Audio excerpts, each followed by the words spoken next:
Greetings everyone, I'm back for another battle report. As usual, I've played a decent amount of games regularly, mostly on Universal Battle, but I've had some tournaments and casual games since the last report. What you'll see in this report is a casual game I couldn't pass up on. First of all, we were some guys that were invited to my gaming buddy Simon for a day of 9th Age. One of the other guys was Jarl Magnus, who recently moved to my part of Sweden from Norway. It turned out he had his own YouTube channel, 10 Årets Nyheter, and he wanted to make a battle reports of all our games. That made me a bit inspired too, and since I was up against Simon's absolutely gorgeous warriors of the Dark Gods, I thought it a good time to make a battle report of my own. These were the lists, and as I remember them at least. I played around with a Dragon Oracle a lot the last year, but I've decided to try something new with this list. I don't know how to feel about having no chaff at all, but this is just my second try with it, so we'll have to figure that out later. If we take a look at the warriors, at least the Krakens have a really good matchup. Overall, I think my list has the edge. Simon describes his army as a steel fort, and I might have some slight problems with his armor, but with the successful use of the rending banners, it shouldn't be too much of a problem. Not game related, but I can't let this painting theme go unnoted. It's a bit unorthodox for warriors, you might say. But he won the best painted earlier this year in a fairly big tournament.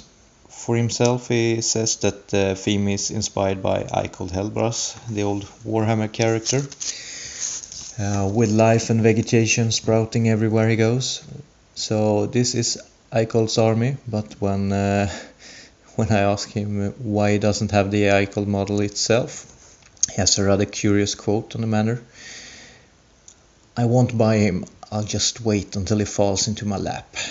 So we just have to see if he does someday, if there are any models for him left in the world. The actual game then, frontline clash and secure targets.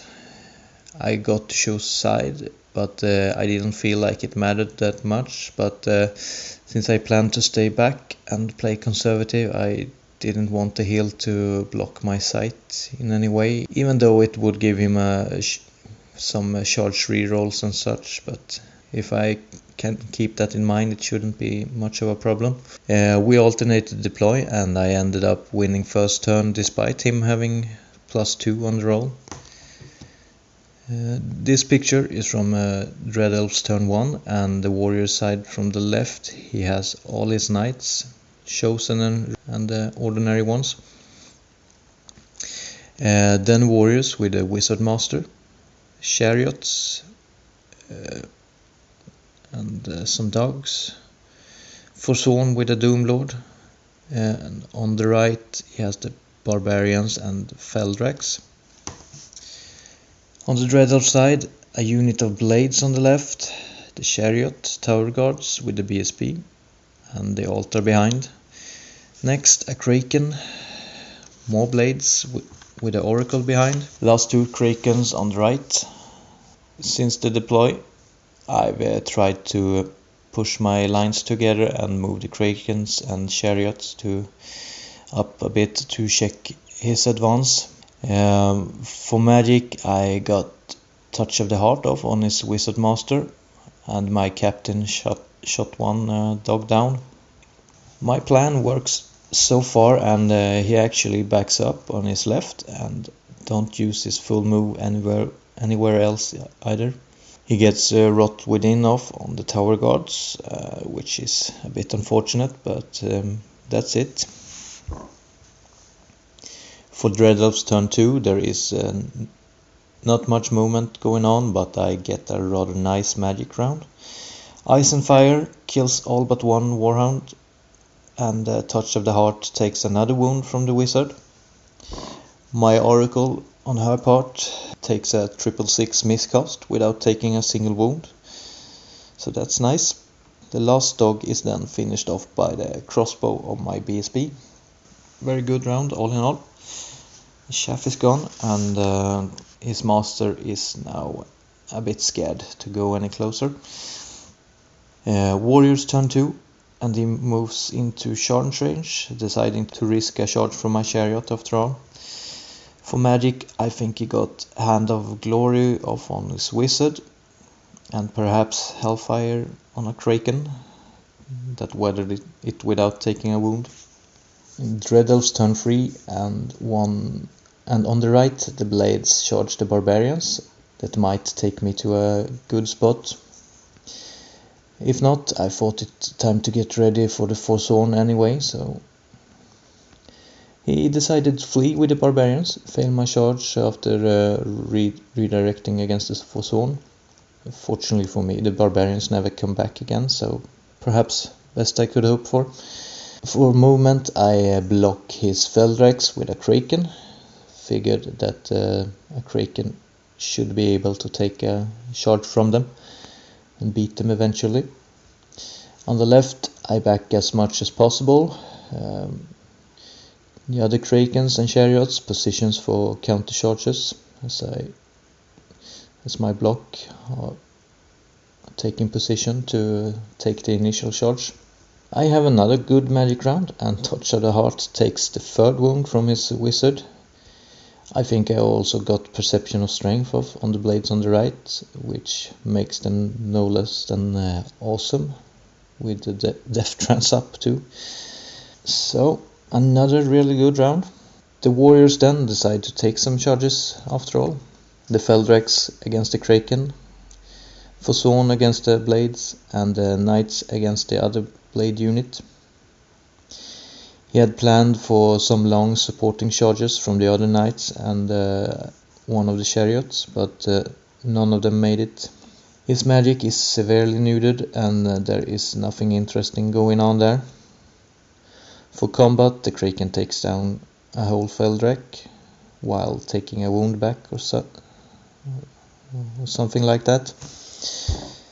On the left, there is 3 knights left and a few less blades. The Forsawn get a really rough treatment as the blades throw themselves upon them, taking down 5 whole Forsawn while impaling themselves on their shields. So in the end, the Forsawn takes about 16 wounds and the blades about 13, 14 or some such. So it's a rather tight combat in the end anyway, with me killing both him and myself. But the elves win, and but the Forsawn stick. It goes the same for all the combats really. The elves win in every one, but the warriors stick everywhere. On turn 4, besides a Kraken charging in to his Doomlord, I still hang back waiting for the rest of his charges. Somehow I think I killed his chariot with a lucky ice and fire and a wound from something else. In combat, the Krakens could have performed better, but nothing too disastrous. There were some wounds on the Feldrex and some by the Doomlord on a Kraken. 1 dead Forsawn, 1 knight and a bunch of blades, and still no one runs from combat. It's time for the Tower Guards to feel the pain, with the Chosen Knights and the Warriors bearing down on them. The last Knight unit charged the same blades as the first. His Chariot Wizard also charged the rear of the Kraken in combat with the Doomlord.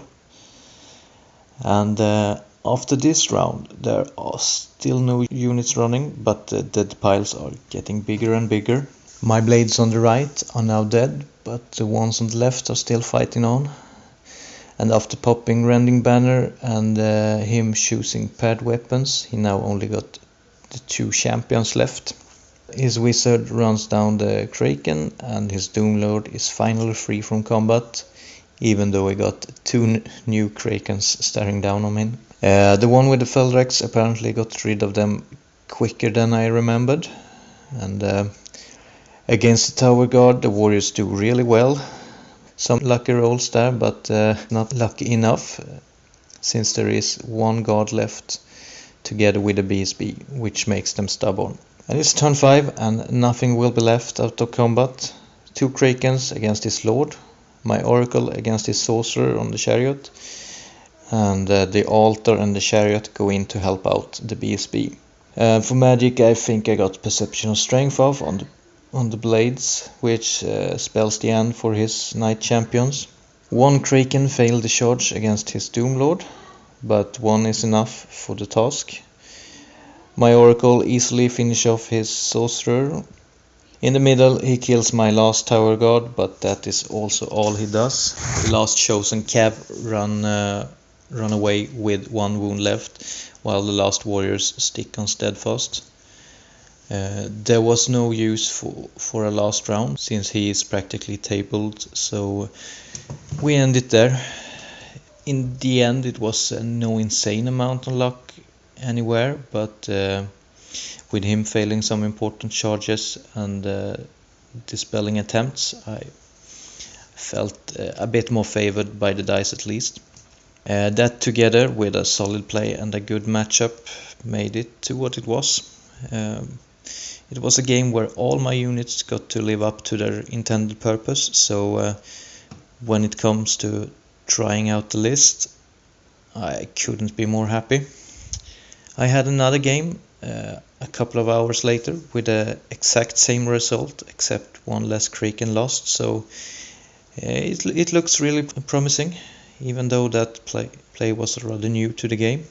At this point this list looks to be with me this fall, so we'll see how it works in the more competitive arena, so to say. We'll see when I hear something from me the next time.